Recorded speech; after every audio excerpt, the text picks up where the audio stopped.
नमस्कार, वंदे मातरम न्यूज में आपका स्वागत है। आपके साथ मैं हूं रेखा श्रीवास और खबरों में आगे बढ़ने से पहले आइए नजर डालते हैं आज की हेडलाइंस पर। बालकों के खिलाफ एटक ने खोला मोर्चा।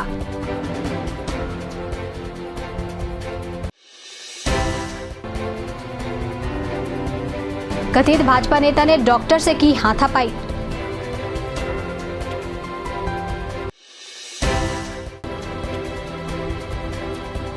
पानी निकासी को लेकर पूर्व सभापति की गांधीगिरी। अब खबरें विस्तार से। बालकों में मजदूर विरोधी नीतियों एवं ठेका श्रमिकों के वेतन वृद्धि में कमी किए जाने का विरोध करते हुए एटक ने हड़ताल प्रारंभ कर दी है। 31 जुलाई को धरना प्रदर्शन किया गया और अब क्रमिक भूख हड़ताल प्रारंभ कर दी गई है।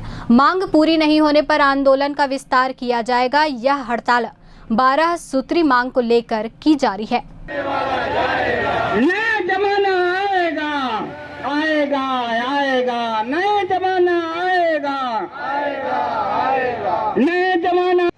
मांगों पर, उनकी समस्याओं पर, हमारे पत्रों पर यदि ध्यान नहीं देता है तो हम इस निर्णय पर पहुंचे कि हमें आज 31 तारीख से एक आम सभा किया जाएगा और इस आम सभा में हम अपने संपूर्ण आंदोलन की रूपरेखा आप लोगों के समक्ष रखेंगे। लेकिन बालकों आज उन्नति करते जा रहा है, लेकिन इस कारखाने में काम करने वाले मजदूरों का जो शोषण है वो बढ़ते चले जा रहा है। उनकी जो वास्तविक जो उनको मिलना चाहिए वो घटाते चले जा रहा है। चाहे वो वेतन हो, चाहे वो स्वास्थ्य हो, चाहे वो अन्य सुविधाएं हो, इन सारी चीजें बालको कारखाना में जो काम करने वाले कर्मचारी हैं उनकी ये सुविधाएं, वेतन, अन्य चीजों में कटौती करते जा रहा है। आज ये प्रबंधन की जो मजदूर विरोधी नीतियों और श्रम विरोधी नीतियों के खिलाफ में और हमारी जो 12 सूत्री मांग है उसको लेकर के प्रबंधन को कई बार पत्र दिया गया और उनसे बोला गया कि चर्चा करने के लिए, लेकिन प्रबंधन ने अभी तक चर्चा नहीं किया। इसलिए हमको आज यहाँ पर आम सभा और धरना प्रदर्शन किया गया। देखिए, इन सभी मांगों में कुल 12 सूत्री मांग है, जिसका हमने पहले पॉम्पलेट बांटा भी था। 12 सूत्री मांगों में एक तो ये है कि लगातार महंगाई बढ़ते जा रही है और यहाँ के ठेका श्रमिकों का वार्षिक वेतन वृद्धि कम कर दिया जा रहा है। पहले 12% हुआ करता था, अब वो पहले 9% किया, उसको काट करके अभी उसको इस साल और कम करके 8% कर दिया गया। और आगे भी शायद ये कितना होगा इसकी कोई जानकारी नहीं है, क्योंकि ये कोई एग्रीमेंट, किसी से एग्रीमेंट किए बिना ऐसा किया जा रहा है। प्रबंधन की ये मनमानी, श्रमिक विरोधी नीतियाँ और अनुचित श्रम व्यवहार के इसलिए ये आंदोलन हम लोग प्रारंभ किए हैं। अपनी यही रवैया पकड़ी रही प्रबंधन, तो क्या करेंगे आगे? प्रबंधन हमने कई बार पत्र दिया और प्रबंधन अभी भी अपने हट पे अड़ा हुआ है और हमने प्रबंधन को आगाह भी कर दिया है कि यदि प्रबंधन का यही रवैया रहा तो हम यहाँ पर अपने कार्यकारिणी पदाधिकारियों में जो निर्णय लेंगे, जैसे कि अभी निर्णय हुआ है कि हम यहाँ पे क्रमिक भूख हड़ताल करेंगे और उसके बाद में हम अपने आंदोलन का विस्तार करेंगे। हम यहाँ पे अपने जिलाधीश महोदय के पास जाएंगे और हमारे श्रम मंत्री हैं, उनका ये क्षेत्र है, विधानसभा क्षेत्र है, वहाँ पे जाएंगे, श्रम सचिव के पास में जाएंगे, रायपुर के बूढ़ा तालाब में जाएंगे। ये हमारे कार्यकारिणी और पदाधिकारियों का जो निर्णय होगा उसके ऊपर हम अमल करेंगे। जेपी सर्जिकल अस्पताल में एक महिला की स्थिति खराब होने पर उसे भर्ती कराया गया था, जहां ऑपरेशन की स्थिति लायक नहीं होने के कारण ऑपरेशन नहीं किया गया। इसी बात को लेकर कथित भाजपा नेता मनीष मिश्रा ने वहां पदस्थ डॉक्टर से मारपीट की। इसकी पुष्टि अतिरिक्त पुलिस अधीक्षक ने भी की है। पूरे मामले का सीसीटीवी फुटेज सामने आया है।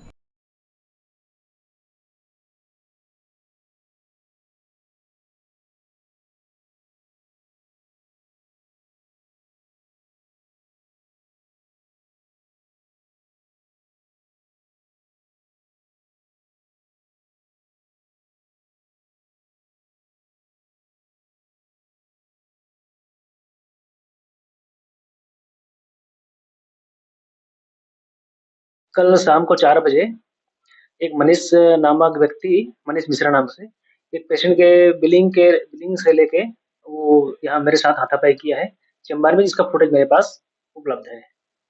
किन किन चीजों को लेकर के हाथापाई हुई? ये पेशेंट के बिल को लेके वो बोल रहे कि पैसा आप रिफंड करो, पैसा रिफंड करो। तो ऐसा पैसा रिफंड करने का ऐसा कोई प्रावधान नहीं है। जो हमारा जो बिल था, बेड चाहे तो हम लिए हैं, और इसमें वो बोल रहा था कि यहाँ ऑपरेशन हुआ नहीं है तो बिल वापस करो करके। तो मरीज का क्या नाम था? मरीज का नाम था सुनीता यादव, और पेशेंट का जो कंडीशन था वो अच्छा नहीं था। उसका अपेंडिक्स था, लीवर में पल्स भी था, और उसको हम लोग ऑपरेशन के लिए ले गए थे। ऑपरेशन के दौरान उसका बीपी पल्स कम था, पेशेंट को अनीमिया भी था, ब्लड भी 4 बॉटल ब्लड लगा था। तो इस बात को लेके वो जो मनीष मिश्रा जी हैं, वो लखनलाल देवान के करीबी बताया जा रहा था, और अपने भाजपा का रोल दिखा के यहाँ पे दादागिरी से बात करके मेरे साथ हाथापाई किया गया। बता रहा था कि मैं भाजपा का, लखनलाल देवान जी का मैं करीबी हूँ, आपके हॉस्पिटल को बंद करा दूंगा, ताला लगवा दूंगा, ऐसा धमकी देके हमको चला गया है। 1 हफ्ते में तुम्हारा हॉस्पिटल बंद करा दूंगा करके बोल के गया है। आप क्या चाहते हैं? मैं चाहता हूँ कि ये जो न्याय होना चाहिए इसका, और ये भाजपा का जो उसके पीछे भाजपा का ये आड़ में ये गुंडागर्दी कर रहे हैं, ये बंद होना चाहिए। जो जानकारी मिली है उसके अनुसार एक मनीष कुमार मिश्रा, जो कुसमुंडा के निवासी हैं, अपनी एक परिचित सुनीता यादव को पेट दर्द का इलाज कराने के लिए यहाँ लेकर आए हुए थे जेपी सर्जिकल में, और वहाँ के संचालकों ने उसका ऑपरेशन कराने की सलाह दी कि ऑपरेशन करना पड़ेगा, जिसके एवज में आप पैसे जमा करिए। और जब उनके द्वारा 30,000 रुपये अस्पताल में जमा किया गया, उन्होंने ये कहते हुए कि अब इसको फर्दर जो है कहीं ट्रीटमेंट के लिए ले जाएं, उसकी हालत अच्छी नहीं है। इसी बात पर से विवाद हुआ। मनीष कुमार मिश्रा और जो वहाँ पे एक कर्मचारी है, एक युगल पंडा, के बीच में, दोनों के बीच में गाली गुप्तार हुई है। दोनों ने थाना सिविल लाइन में इस आशय की रिपोर्ट की है, जिस पर मारपीट का काउंटर प्रकरण पंजीबद्ध कर विवेचना की जा रही है। कोसाबाड़ी चौक में पानी भरने से और निकासी का साधन नहीं होने के कारण नाराज पूर्व सभापति व पार्षद गांधीगिरी पर उतर गए। खाट पर बैठकर गांधीगिरी कर रहे हैं। उनका आरोप है कि साकेत भवन से 1 किलोमीटर के फासले पर यह हाल है, तो शहर के अन्य स्थानों पर क्या हाल होगा, यह सहज ही अंदाजा लगाया जा सकता है। इसके विपरीत निगम अधिकारी का दावा है कि बेजा कब्जा किए जाने के कारण यह स्थिति निर्मित हुई। फिलहाल पानी निकासी का कार्य किया जा रहा है।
अब यहाँ खाट में ही बैठ के और लोगों को बता रहे हैं कि नगर निगम की ये दुर्गति है कि नगर निगम कार्यालय से मात्र 1 किलोमीटर का ये हाल है। जल भराव उनके आंख में दिख रहा है और ये काम करने में अक्षम है, और महापौर जी इस मार्ग से ही आना जाना कार्यालय है और ये काम को नहीं करा पा रहे। पूरा शहर की दुर्गति करके रखे हुए हैं लोग। भगवान मालिक है, आने वाले समय में क्या होगा, और समय रहते शहर के जनता को समझना चाहिए अपने हित के बारे में। राखड़ खा रहे हैं मुख्य मार्ग का, डामर रोड हर साल गिट्टी छोड़ दे रहा है, और उस जो डस्ट से शहर के लोग खा रहे हैं, अस्थमा और अन्य कई प्रकार के बीमारी से ग्रसित होंगे। इनका कोई लेना देना नहीं। लगता है कि हर साल बरसात मतलब पानी का जल भरा होता है, जिससे जानवर में उसका नुकसान होती है। निगम का कोई प्लान नहीं है। निगम का प्लान रहता तो शहर के आधा किलोमीटर, नगर निगम का 1 किलोमीटर का ये दुर्गति हो रखा है, तो बाकी की कल्पना खुद कर सकते हैं आप। ये कितने दिन की बारिश में ये दशा हुई और इसका कारण क्या मानते हैं? इसका कारण ये है नगर निगम के काम में लापरवाही है। इस काम को नजर में देखने के बाद कर सकते हैं, लेकिन करना ही नहीं चाह रहे हैं। और अगर हम होते, एक दिन का काम है करवा के बैठे, मैं भी पार्षद रहा हूँ, नगर निगम का अध्यक्ष रहा हूँ, हमारे समय अगर ऐसा होता ना तो एक दिन में नशा उतार के इस काम को करवा देता मैं। एक अनोखा गांधीगिरी आप कर रहे हैं। ज्यादातर देखा जाता है ऐसा माहौल होता है तो लोग आक्रोशित हो जाते हैं, लेकिन आप गांधीगिरी कर रहे हैं। गांधीगिरी क्या, इसमें खाट में बैठे हैं और यहीं से व्यवसायिक लोग का काम कर रहे हैं, जिनको सामान चाहिए दे रहे हैं। अब उनको असुविधा ना हो, हम पैर को पूरा नीचे पानी में गिर जा रहा, सामान दे रहे हैं लोगों को। एक जनप्रतिनिधि होने के साथ साथ आप एक व्यापारी भी हैं और आपके जस्ट दुकान के सामने भी इस तरह से स्थिति है, कितना नुकसान होगा आपको व्यवसाय में? मैं तो पशु आहार केंद्र का काम कर रहा हूँ। गौ माता का जो श्राप है और इससे कोई नहीं बच सकता, जिनका कष्ट उतना हो रहा है। कल दिन भर दुकान बंद था, मैं अकेले नहीं हूँ, कोसाबाड़ी के जो व्यापारी हैं सब यहाँ पे पानी जल भराव में बेचारे परेशान हैं। कब तक इस तरह से आप बैठे रहेंगे? क्या आपने इस बाबत अधिकारियों से बात की, निगम अधिकारियों से? कई बार बात किए, कई बार व्हाट्सएप में भेजे। हमारे पार्षद महोदय बैठे निखिल शर्मा जी, ये स्वयं जो है पत्र व्यवहार कर चुके हैं, लेकिन कान में जब जू रहेंगे तब कि काम को कराना है, क्या लेना देना उनको, अपना काम कर रहे हैं बस। ये हम लोग रोड को पहले बनवाए, रोड का स्लोप इधर दिए, है तो लोग बाग उसको क्या कर लिए। पिछले बरसात में जैसे ही भेजा गया तो यहाँ के लोग उसको करने नहीं दिए, गाली गलौज करके। भाई यहाँ गाली खाने के थोड़ी आते हैं, है ना। आप अपना जमीन में करो ना, जो करना है करो। आपका जमीन तक तो मकान बना लेते हो, फिर आप बढ़ा देते हो, धीरे धीरे बढ़ा के सरकारी जमीन को घेर। फिर जब प्रॉब्लम आता है तो निगम के ऊपर आता है। हमने दो बार आया, करने नहीं दिया। अभी पानी भरा है, उसको निकासी करवा रहे हैं। पानी ज्यादा भर गया है, लोगों का शिकायत जा रहा है बार बार, ठीक है, इसी के लिए मैं आया हूँ। इसको आपका कहना कि अतिक्रमण के कारण जल भरा होता है? एकदम। अभी ये पेड़ को तोड़ा जा रहा है, पेड़ नहीं तोड़ रहा, जगह कम है, इसलिए उसको प्लेटफॉर्म को जो चबूतरा बना है, वो चबूतरा को जो है तोड़ के पानी निकालते उसको बनवा देंगे। नगर निगम द्वारा चलाए जा रहे जन समस्या निवारण शिविर के तहत वार्ड क्रमांक 7 में शिविर आयोजित किया गया, जिसमें बड़ी संख्या में लोग अपनी समस्या लेकर पहुंचे। बिजली, पानी, आवास, राशन कार्ड और आधार कार्ड बनवाने के लिए लाइन लगी रही। वार्ड पार्षद ने शिविर एक दिन और बढ़ाए जाने की मांग की है।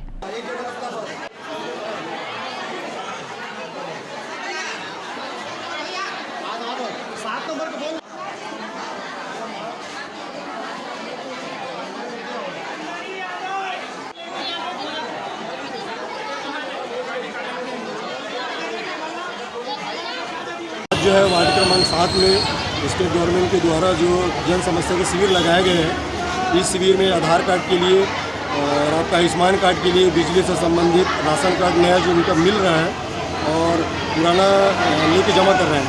अभी जो प्रधानमंत्री आवास योजना का है, ये स्टेट गवर्नमेंट जो है जो हितग्राही है उनको छलावा कर रही है। मेरे पास इनको जो स्टेट गवर्नमेंट के द्वारा पट्टा जो वितरण किया गया था, 700 से 800 का नया पट्टा वितरण हुआ है। उस पट्टे में जो हितग्राही है 405 पीस का फॉर्म जो बंडल भीड़ की वजह से मेरे पास जमा किए हैं। उस फॉर्म को मैं अधिकारी को दिया हूँ, तो वो अधिकारी बोल रहे हैं कि आप हितग्राही को बुलाइए और हितग्राही के हाथ से ही लेंगे, अन्यथा जो फॉर्म भरा है वो फॉर्म को नहीं लेंगे। तो ये मेरे को बताइए, एक दिन के शिविर में आपके माध्यम से मैं स्टेट गवर्नमेंट और माननीय श्रम मंत्री जी से पूछना चाहता हूँ, लखनलाल देवांगन जी से, कि अगर सुबह 10:30 बजे से शिविर लगाए, 3 बजे शिविर खत्म कर देंगे, तो क्या 405 लोगों का जो प्रधानमंत्री आवास योजना के तहत मकान बनवाना चाहते हैं, उन गरीबों को मकान का फॉर्म जो जमा हो पाएगा? कदापि नहीं हो पाएगा। तो मैं चाहता हूं कि वो शिविर को एक दिन एक्स्ट्रा और लगवाएं, अन्यथा वो अधिकारी को एक या 2 दिन निर्धारित करें, या फिर पानी टंकी जोन में वो आदेश दें कि जितने भी हितग्राही हैं जिनका प्रधानमंत्री आवास योजना के तहत मकान बनना है, वो उनका फॉर्म जो है सबमिट करके लें। बोलबम सेवा समिति नया बस स्टैंड टीपी नगर से शिव भक्तों का जत्था बैजनाथ धाम के लिए रवाना हुआ। 620 किलोमीटर की यात्रा ऑटो से तय करने वाले हैं शिव भक्त।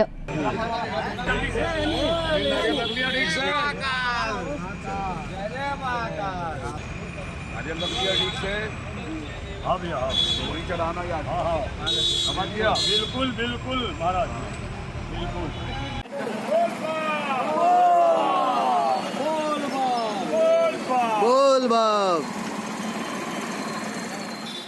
बालको थाना में पदस्थ एक एसआई के खिलाफ महिला ने अश्लील बातें करने का आरोप लगाते हुए एसपी से लिखित शिकायत की है। महिला द्वारा इस बात की शिकायत 2022 में की गई थी और 2024 मार्च में एफआईआर हुई, लेकिन अब तक कोई कार्रवाई नहीं हुई। इस संबंध में एएसपी ने बताया कि महिला की शिकायत में एफआईआर दर्ज कर ली गई है और जांच की जा रही है। मैं एक बालको से हूँ और एक पुलिस वाले हैं, बालको थाना में पहले थे, अभी कहीं और उनका ट्रांसफ़र हो गया है।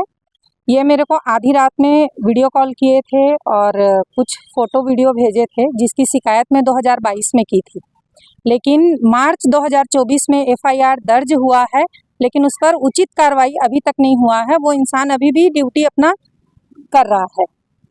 मैं यहाँ अपना आवेदन देने आई थी एसपी सर को कि वो ये उम्मीद है मुझे कि वो उचित कार्रवाई करेंगे। इस आवेदन को पढ़ने के बाद, सारी समस्या को मेरे जानने के बाद। राजेंद्र प्रसाद राठौर 1 स्टार थे। आपने एफआईआर करवाई है? हाँ, ये मार्च में एफआईआर हुआ है उनका। आवेदन मैं 2022 से दे रही थी, कई बार आवेदन दी, उसके बाद 2024 में मार्च में एफआईआर हुआ है। तो उनके ऊपर किसी तरह की कोई कार्रवाई की गई कि नहीं? नहीं, अभी तक कोई कार्रवाई नहीं की गई है। तो आप क्या चाहते हैं? मैं बस कार्रवाई चाहती हूँ, मैं न्याय चाहती हूँ। एक पुलिस वाला होकर अगर इस तरीके का हरकत करता है तो फिर आम नागरिक क्या ही उम्मीद करेगी पुलिस वालों से। हाँ, मेरे पास सारे मैसेज हैं, उनके द्वारा किया गया वीडियो कॉल है, उनके द्वारा भेजा गया जो भी फ़ोटो है, वीडियो है, वो सब मेरे पास हैं। मार्च महीने में एक एफआईआर दर्ज हुई है एक पुलिस अधिकारी के खिलाफ में। 509 की एफआईआर हुई है। अपराध पंजीबद्ध कर उसकी विवेचना की जा रही है। विवेचना में जो तथ्य पाए जाएंगे वैसी कार्रवाई की जाएगी। जिले में बाढ़ से निपटने के लिए एसडीआरएफ की टीम पूरी तरह से तैयार है। सूचना मिलते ही टीम रवाना कर दी जाती है। इसमें 12 नगर सैनिक तैनात हैं, जिनकी 2 पालियों में ड्यूटी लगाई जाती है। आपदा की स्थिति में 112 में सूचना देकर सहायता प्रदान की जा सकती है।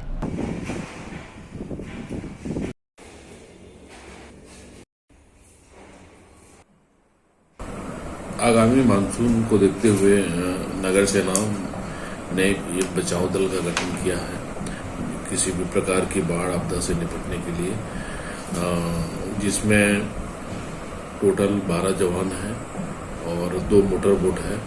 6-6 की शिफ्ट में 12-12 घंटे, डे और नाइट की शिफ्ट में 2 शिफ्ट में बांटा गया है। और कहीं भी बाढ़ की स्थिति निर्मित हो तो उन जवानों को जो है तत्काल घटनास्थल पर रवाना किया जाएगा। सर, अगर कोई बाढ़ में फंसा हो तो कैसे सूचना दे सकते हैं हम? यदि कोई बाढ़ में फंसा है तो कोई छत्तीसगढ़ में एक सरल सुविधा है डायल 112। डायल 112 के माध्यम से बाढ़ आपदा हो, आगजनी हो या एक्सीडेंट हो, किसी भी प्रकार की दुर्घटना हो, उसके लिए डायल 112 के माध्यम से सूचना दिया जा सकता है।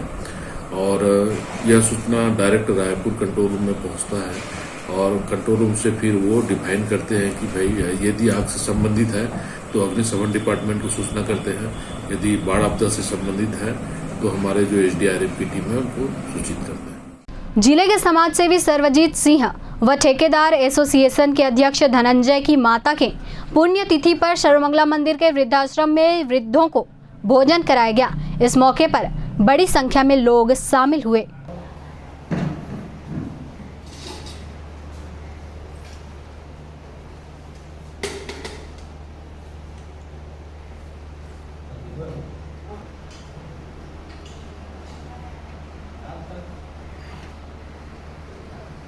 आज ये हमारे माता जी की पुण्यतिथि 1 अगस्त को, तो हर साल की भांति यहाँ वृद्धाश्रम में सभी वृद्धावासियों को और अन्य जो भी यहाँ के लोगों के लिए हम लोग बैठा करके भोजन कराते हैं।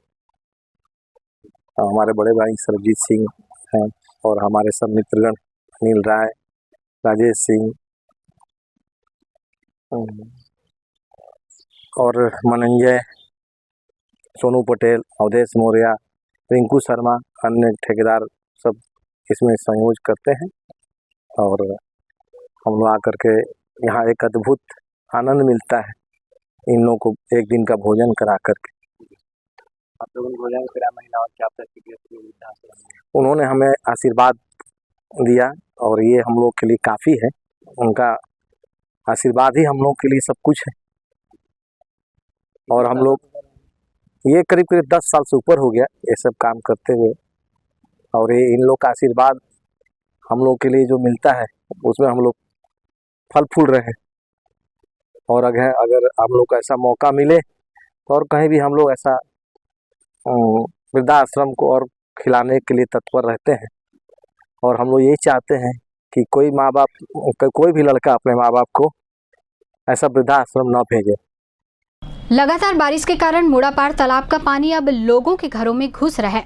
ऐसे ही एक मामले में पीड़ित द्वारा की गई शिकायत पर नगर निगम द्वारा पाइप लगाकर पीड़ित के घर से पानी निकाला गया।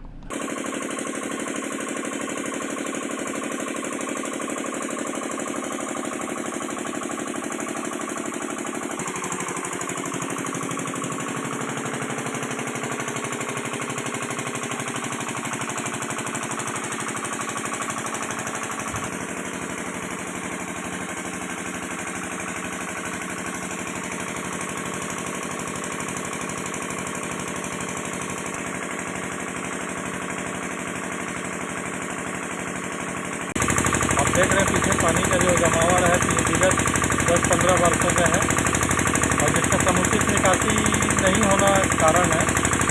और जो भी नालियों की जगह में उसमें अवैध बस्तियाँ एवं अतिक्रमण के भेंट चढ़ गए, जिसके कारण ऐसा हम लोग को परेशानी हो रहा है। और अभी नगर पालिका निगम के कमिश्नर महोदय से मेरी बात हुई, मेरी समस्या को उन्होंने गंभीर से लिया और ये पानी निकलवाने का प्रशंसनीय कार्य उन्हीं द्वारा किया जा रहा है। और मेरा निवेदन है कि इसका उचित कदम उठा के इसको सुचारू रूप से व्यवस्थित किया जाए। अच्छा, नुकसान वगैरह थोड़ी हुआ?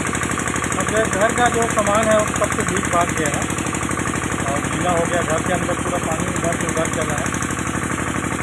अगर प्राकृतिक आपदा इसको हम क्या कर सकते हैं। बाल गंगाधर तिलक की पुण्यतिथि प्रेस क्लब के तिलक भवन में मनाई गई। इस मौके पर प्रदेश के वित्त मंत्री ओपी चौधरी, जिला भाजपा के पदाधिकारी व प्रेस क्लब के पदाधिकारियों ने पुष्पांजलि अर्पित की।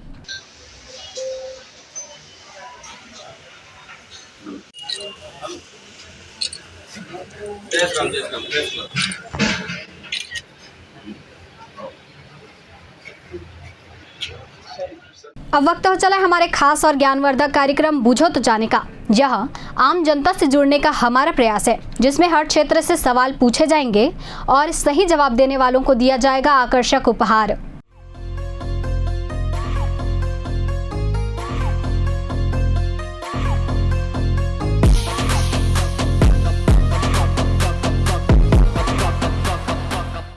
नमस्कार दर्शकों, आप सभी का स्वागत है हमारे खास कार्यक्रम बूझो तो जाने में। आज का हमारा सवाल है कि छत्तीसगढ़ के नए राज्यपाल कौन हैं। आज के हमारे विजेता को दिया जाएगा फिजिक्स वाला कोचिंग इंस्टीट्यूट की ओर से आकर्षक उपहार, और आज के हमारे द्वितीय विजेता को दिया जाएगा जी महासेल की ओर से आकर्षक उपहार। तो आइए चलते हैं दर्शकों के बीच और जानते हैं आज के सवाल का जवाब। छत्तीसगढ़ के नए राज्यपाल का नाम क्या है? छत्तीसगढ़ के नए राज्यपाल का नाम कोई बात नहीं। छत्तीसगढ़ के नए राज्यपाल कौन है? No idea. छत्तीसगढ़ के नए राज्यपाल कौन है? No idea. कोई बात नहीं। छत्तीसगढ़ के नए राज्यपाल नहीं पता। ठीक, कोई बात नहीं, धन्यवाद। छत्तीसगढ़ के नए राज्यपाल कौन है? नए राज्यपाल मतलब विधानसभा अध्यक्ष? विधानसभा अध्यक्ष नहीं, राज्यपाल। छत्तीसगढ़ के नए राज्यपाल, राज्यपाल मतलब क्या होता है मेरे को ये बताइए पहले। राज्यपाल, हाँ, गवर्नर।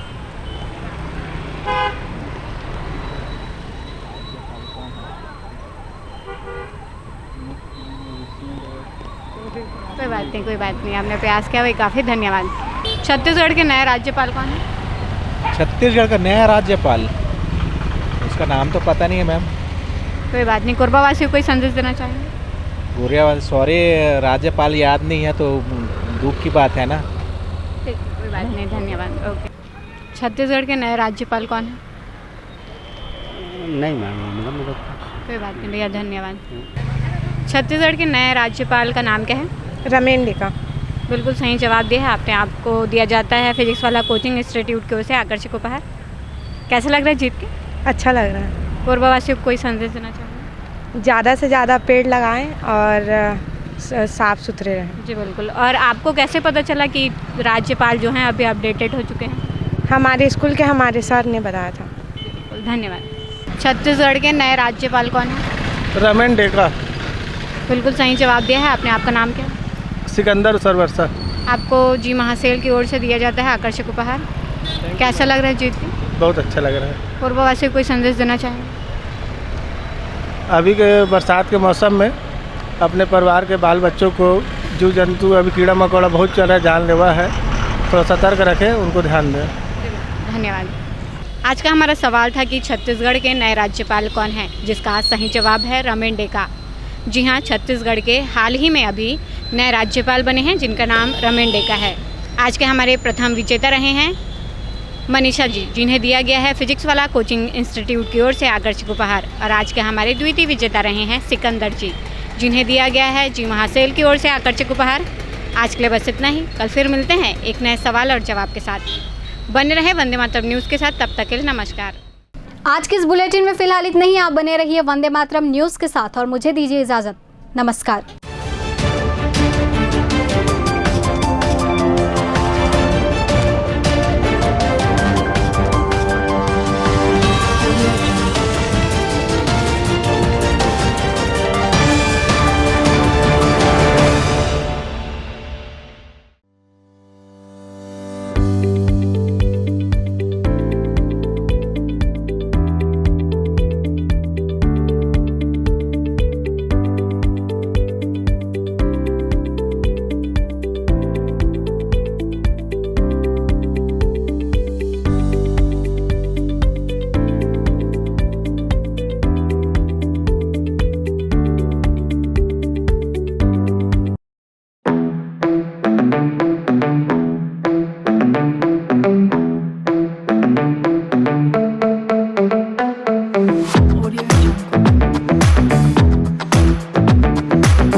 जल्दी PW में enroll हो रही है और अपने ब्राइट फ्यूचर को और भी ब्राइटर बनाइए with the great faculties and the facilities.